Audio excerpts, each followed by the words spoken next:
Hi, I'm Daniel Hylton. Let's do another Alla Prima oil painting. Now, usually I know what I'm going to paint, or at least I have a good idea because I've thought about it for a couple of days, what I'm going to paint when I get here. But I just got back from visiting my brother. Haven't had too much time to think about it. So I'm not really sure what we're going to do today. However, they tell me that the analytics show that a lot of you folks like mountain scenes. Well, I like mountain scenes, and they're fairly easy to paint in 30 minutes. As long as I don't get too carried away with the foreground detail.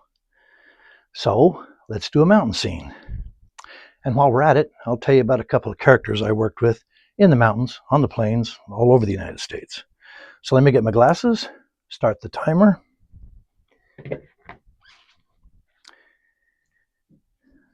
And let's paint. All right.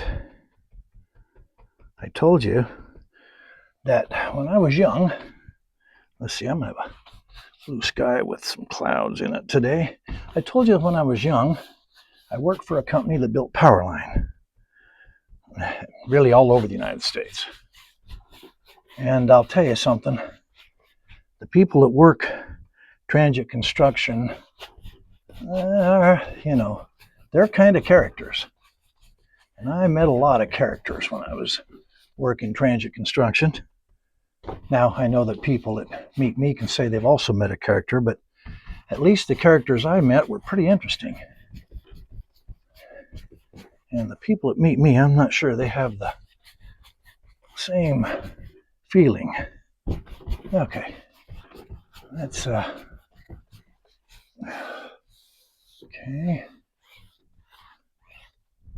I mean, I'm just not that interesting. But I met a lot of interesting people. And I'm going to tell you about a couple of them.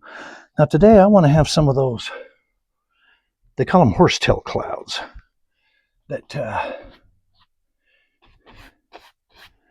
they have a bright spot and then they kind of flare out all over. And they're usually, like something like that.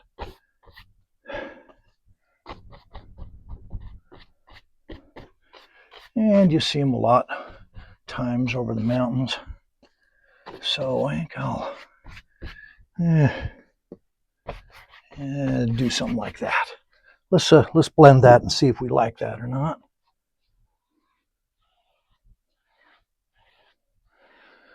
See if that's going to work for us as a sky.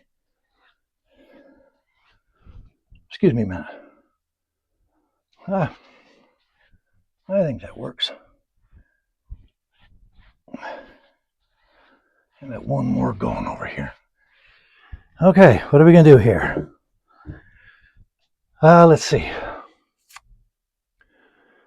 Well, we're going to have a mountain scene, so I'm going to have some mountains. I think I'll have a distant valley running away this side.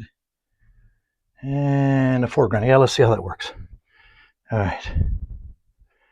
Well, like I told you,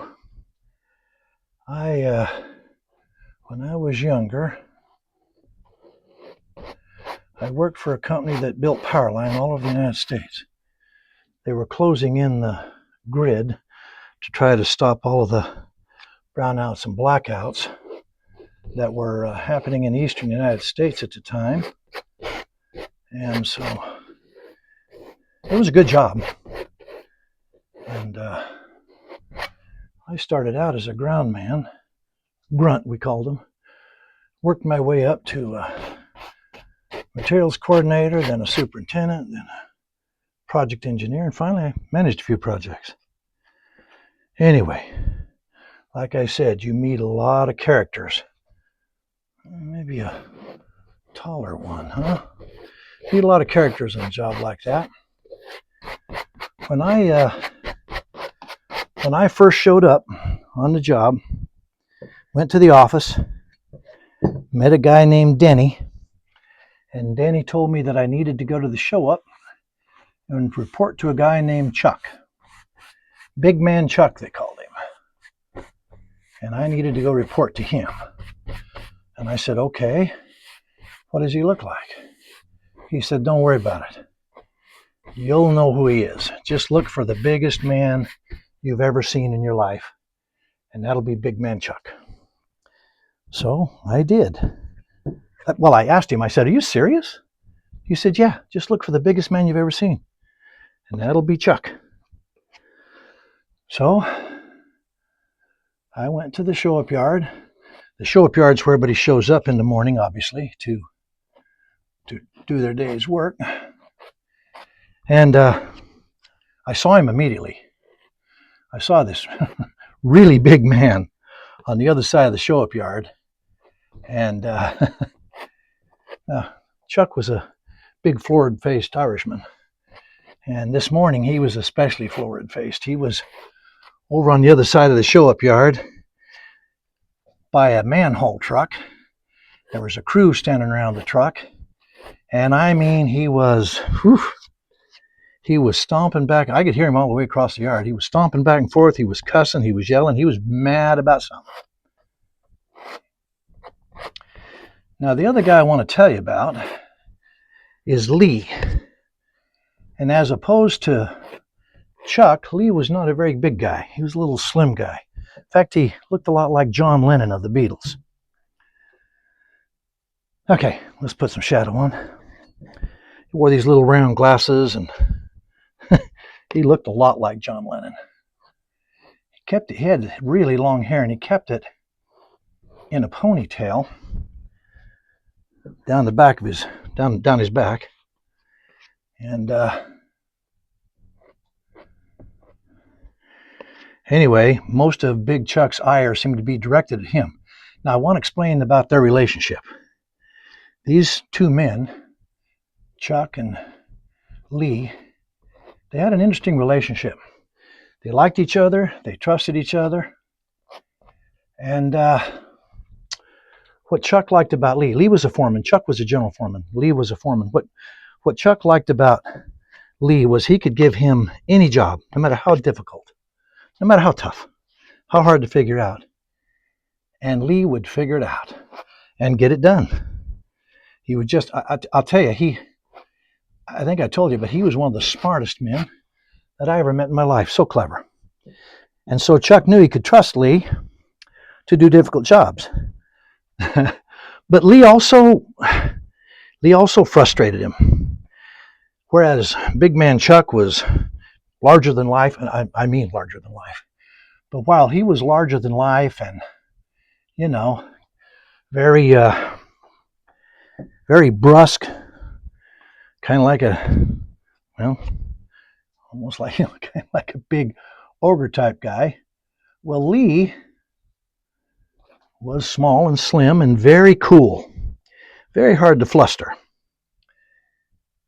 And but like I said, they liked each other and trusted each other, and big man Chuck liked that he could send Lee out to do any job, and Lee would get it done. But this morning, I don't know what it was. I couldn't really hear what he was yelling and hollering and cussing about, but apparently something had gone awry, and he was blaming Lee and his crew for whatever it was that had gone awry. Well, I got close enough to what all was going on just in time to hear big man Chuck say to Lee, "What have you got to say about that?" Well, I told you that Lee was a cool cat. He eyed Chuck for a minute, took a drag off his cigarette, and then he said, "Well," he said, "I'll tell you what I think about this." He said, "I think the good Lord only gives a man so many heartbeats to use during his life. And this morning, needlessly, you're burning up a lot of them." Well, Chuck was already apoplectic, and I thought he turned so red I thought his head was going to explode. But that's the kind of relationship they had. And one time, but here's the thing. While Chuck trusted Lee to get anything done that he sent him out to do, Lee was also stubborn. He was a pretty stubborn guy. And, I got to stop wasting time on these mountains. I got to stop spending so much time here.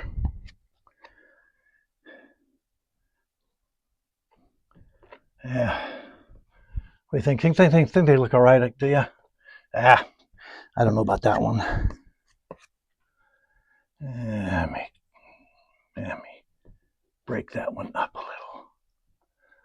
And let's put some more shadow there. Well, we need to get going. Okay, get some hills back over here. Well, to give you an example, and by the way, when I say that Big Man Chuck was a big man, he was a big man. I mean, the joke used to be that he had trouble buying a pair of shoes because it was difficult to find two cows that were the same color to make him a pair out of.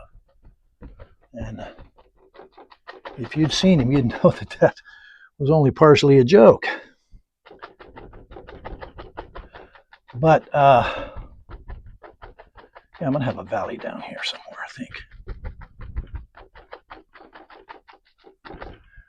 One winter for Christmas, I need to variegate that a bit. One winter for Christmas,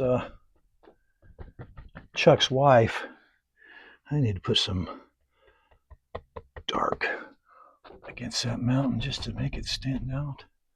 Or maybe I need to put light up there. Maybe that's what I need. Maybe I need to lighten those up there against that mountain.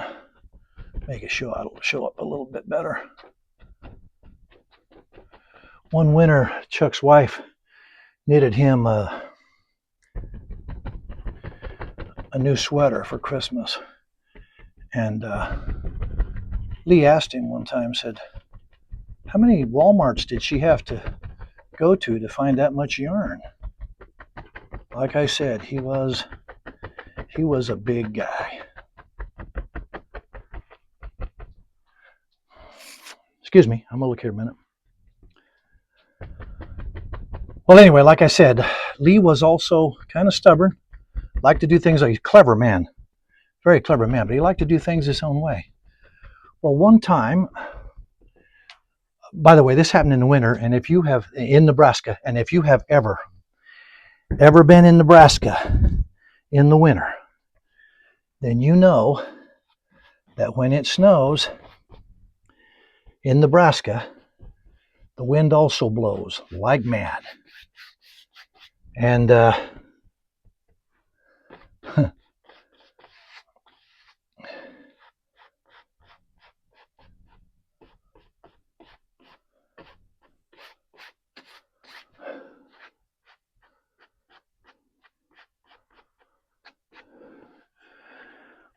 when it snows in Nebraska, here, let's let me get a few darker trees down there. When it snows in Nebraska, the snow doesn't, even if it snows 2 or 3 or 4 days, which it did in this story I'm about to tell, it doesn't just fall down on the ground and build up. Now, the wind blows it off the hilltops and fills up all the ravines and all the low places. So you can on the tops of the ridges, tops of the hills, there'll be just a skiff, but the ravines will be filled with 3, 4, 5, 8, 10 feet of snow sometimes. Well, we had just had 2 or 3 days of snow on this job, and Chuck told Lee, said he wanted him to, they needed some wire delivered together in the job in a big 6x6 truck, huge spools of wire, taller than this room. They needed 3 of them delivered together into the job because they were going to be pulling wire. And he said he wanted Lee to get the 6x6 truck, big old army truck, 6-wheel drive, that's what that means, and to drive it down to the other end of the job and deliver that wire. And he told him, he said, now listen. He said, I get carried away here and not have enough time to do the foreground, but anyway, Chuck told him, he said, now listen, Lee, those ravines are completely full of snow, so don't you drive through them. When you come to a ravine, you leave the right of way, you drive around the top of the hill, and you come back and get the right of way. Don't drive through those ravines, you'll get that truck stuck. We'll have to walk a cat all the way from the other end of the job, pull you out. I really do not want to do that. And so he set Lee to it. Well, Lee didn't really like driving trucks anyway. That was not his favorite thing to do. I'm going to see if I can make this look like there's a bit of a stream way down there. Maybe I need to get some darker color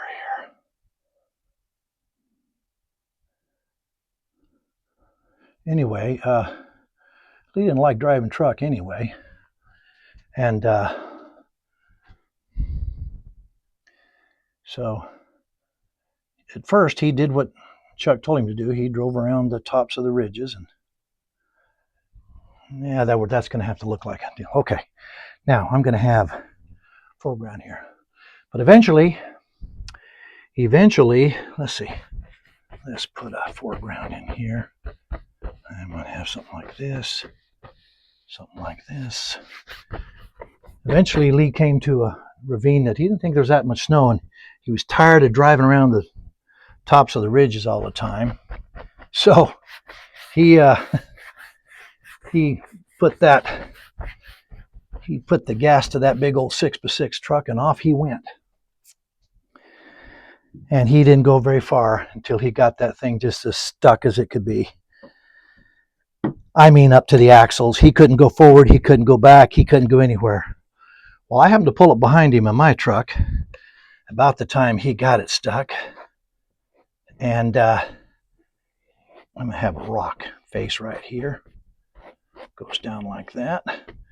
I pulled up behind him at about the same time that Chuck pulled up the other way. And here's what I witnessed. So I got out of my truck and was walking down through the tracks trying to stay out of the deep stuff and see if I could help Lee out. Chuck pulled up the other way in the right away, and he was stomping and cussing.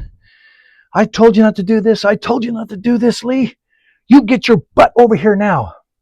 Well, that's what he's yelling. Get your butt over here. Get over here. Get over here. Well, as I got up there, Lee was outside the truck, and I looked around the corner of the truck, the trailer. Lee was standing on the running boards of the truck. And he saw me, and he looked at me, and he looked back at Chuck, and he looked at me for a minute, and he said, I'll tell you something. I'm not going over there. And I said, no. He said, no, look at him. He's having a fit over there. I'm not going over there. And Chuck kept yelling, get over here, get over here, get over here. And Lee would just take a puff on his cigarette and say, I ain't going over there. Couldn't blame him. I mean, it looked to me like there was a murder about to occur. So I got out of there and headed on about to take care of my business. Because it looked to me like if I stayed there much longer, I'd witness a murder. Well, I'm trying to make this look like a big old rock face. Well, Lee showed up to work the next morning, and he had all of his limbs on him, so apparently Chuck didn't kill him.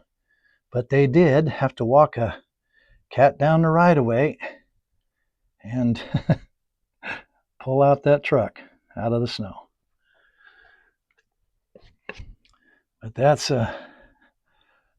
Lee had a really dry sense of humor too. One time we were all standing there.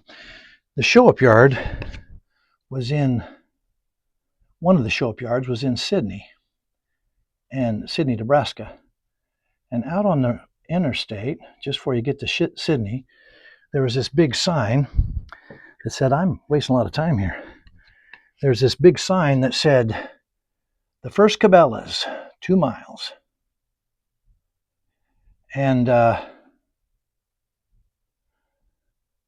every time you saw that sign, you knew you were getting close to Sydney. Okay.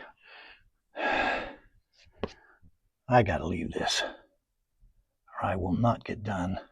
Like I said, I didn't really think this painting through, so I do want to have a dark spot in it, though, like right there, and put some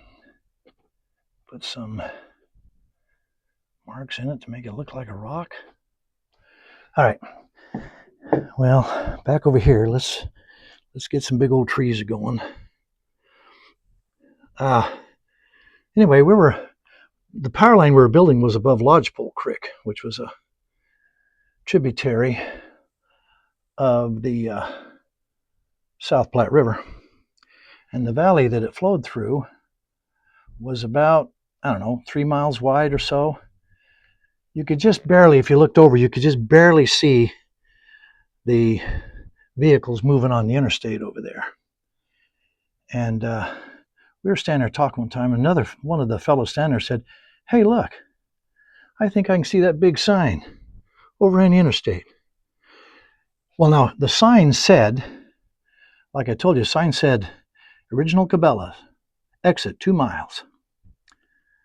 So this guy, he says, "Hey, look, I can see that sign over there on the interstate."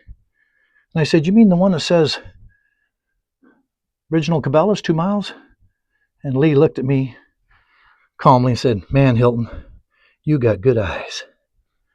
That's the kind of guy he was. I mean, he knew I was reciting it from memory, but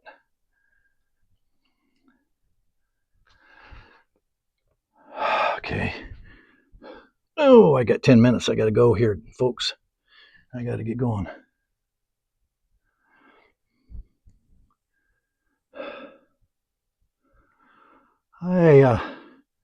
Believe it or not, I enjoyed that job.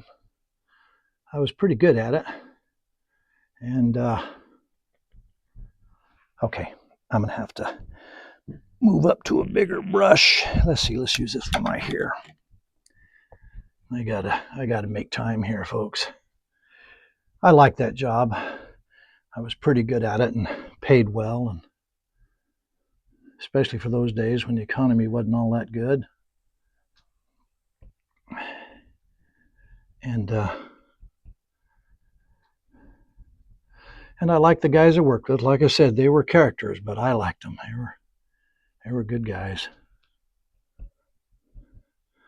We built power line all over the United States.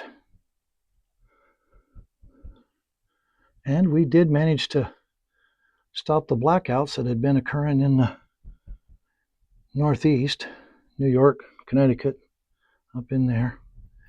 We're able to bring those to a halt, so it worked. Oh boy, okay. Folks, I'm gonna have to, I don't know, like I said, I don't know what I had planned here today, but I'm gonna have to, let's see.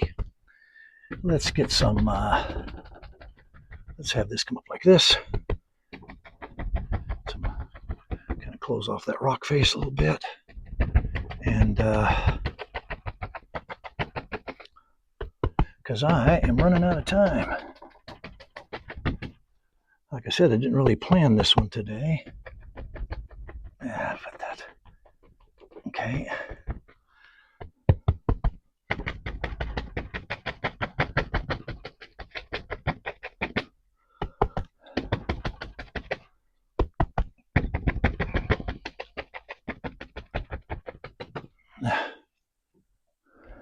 You know, I'll tell you what I'm going to do though. I'm going to have, see if I can get that. I'm going to have an old dead tree. I want a dead tree right there. See if I can get this to work.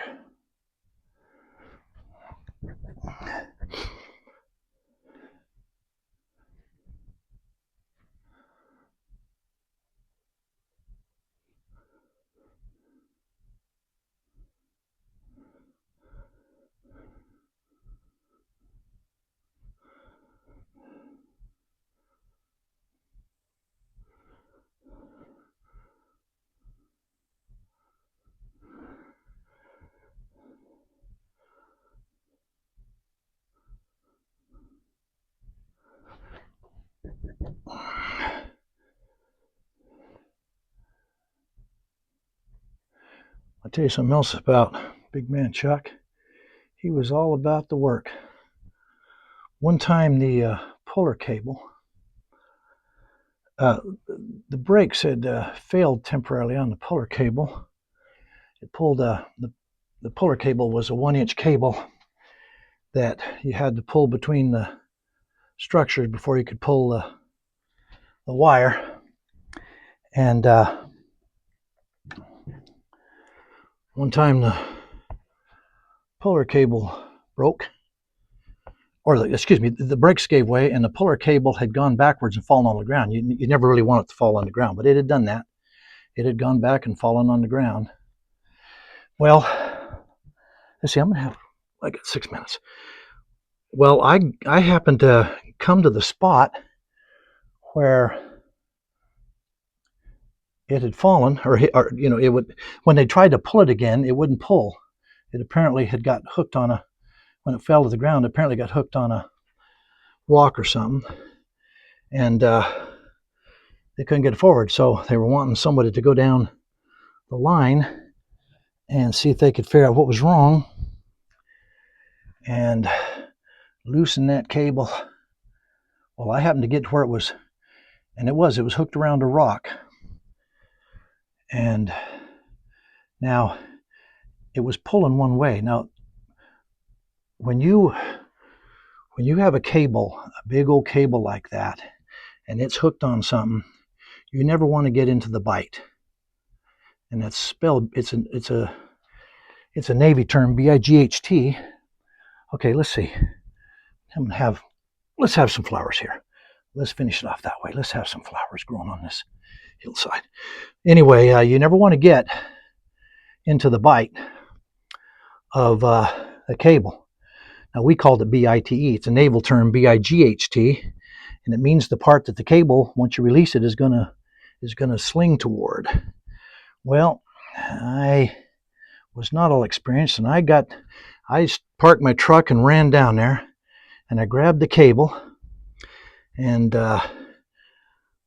with all my might, I lifted up off of this rock, and I'm going to have some black in here just to break this up. And I lift that cable up. Man, it hit me in the side of the head when that pressure came loose. Flipped me end over tea kettle upside down.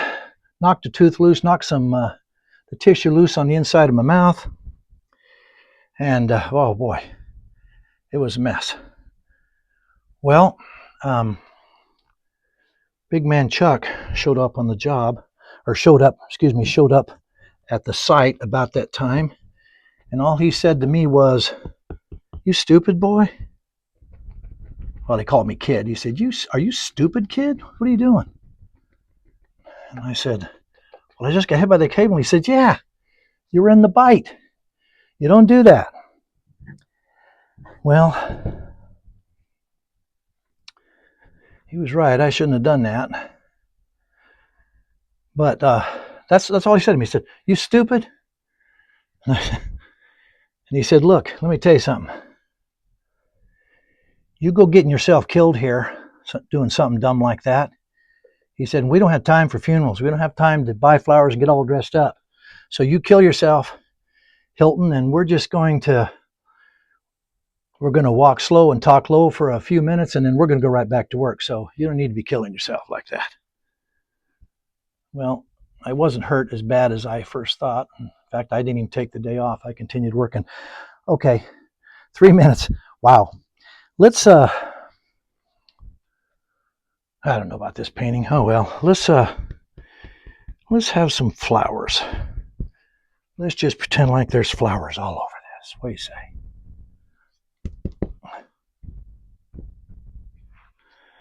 Little groups of flowers everywhere.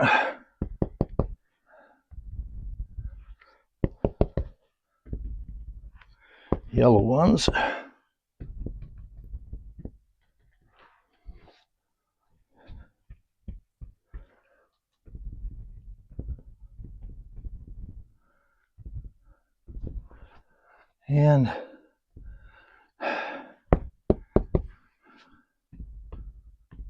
And white ones.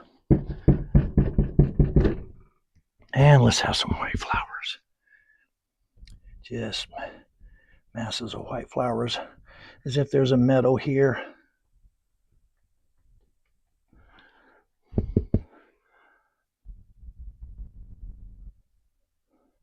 Have some up there next to those trees, I guess.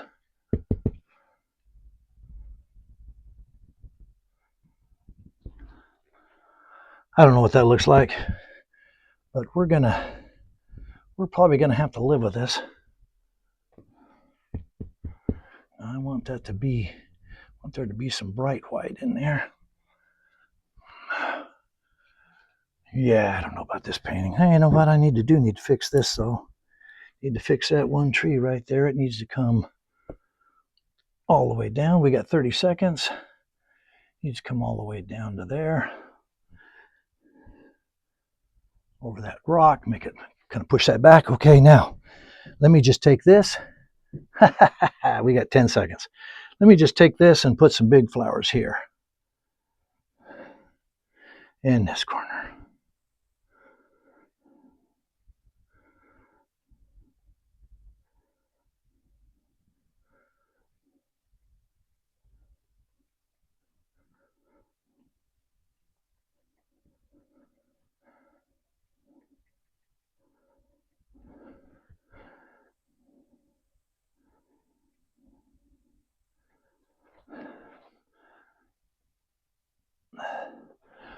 All right, that's 27 seconds over our allotted time, so that's going to have to be good. I don't know about this painting, but I'm going to go ahead and sign it anyway. You know what? I'll tell you what I'm going to do, though. I want that to be a little brighter over there, so I'm going to waste a minute of your time here and just kind of make some of these a little brighter. Just kind of variegate it a little bit. It's too bland.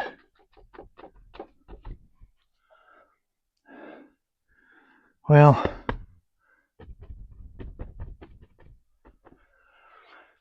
now we're a minute over. All right, I'm going to sign it. Don't want you to know about it, but I'm going to sign it anyway. Sign it right over there.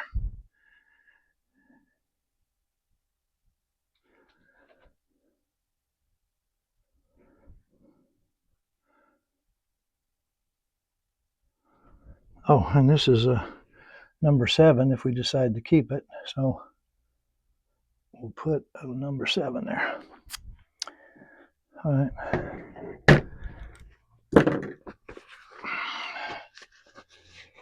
Thank you for watching, folks. Like I've told you many times, I really appreciate your time. And if you don't mind, give me a thumbs up. And if you really don't mind, hit that subscribe button. It costs you nothing but a second or two of your time. Doesn't cost you anything else, but it helps me immensely. Helps my channel grow. So I'd appreciate it if you do that.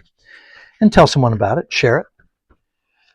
Anyway, thank you. Hope to see you next time. And until then, God bless and take care.